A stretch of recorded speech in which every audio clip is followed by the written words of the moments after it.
জীবনে প্রথমবার সকাল সকাল ঘুম থেকে ওঠার পর যা হয় আর কি। So hey guys, good morning. প্রতিদিন তোমাকে গুড মর্নিং বলে 12টায় ঘুম থেকে উঠলো, আজকে আমি ঘুম থেকে উঠি সকাল সকাল মানে 5:30টায়। তাও ওঠার কারণ হচ্ছে কালকে আমি সারা রাত ধরে ঘুমোতেই পারিনি, মানে আমার চোখে এক ফোঁটাও ঘুম আসেনি, তাই আজকে আমি সকাল সকাল ঘুম থেকে উঠে গেছি। ঘুম থেকে উঠিনি, মানে জেগেই ছিলাম। তারপর বাইরে গিয়ে আমি জলের বোতল তুলি আর টক টক করে মেরে দিই 1 বোতল জল। তারপর আমি দেখতে পেয়েছি দুখানা শালিকা। ছোটবেলায় ভাবতাম দুখানা শালিক দিলে নাকি দিন ভালো যায়। তারপরে দেখি কাকিমা ঘুম থেকে উঠে যায় আর আমাকে দেখে বলে,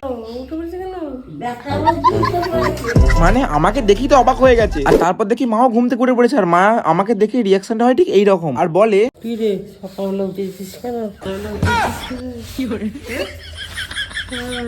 আর মাকে উত্তর দেওয়ার পর আমি ভাবি সকাল সকাল যখন উঠেই পড়ছি তাই একটুখানি মর্নিং ওয়াক করে নি, জীবনে তো কোনোদিনও করিনি।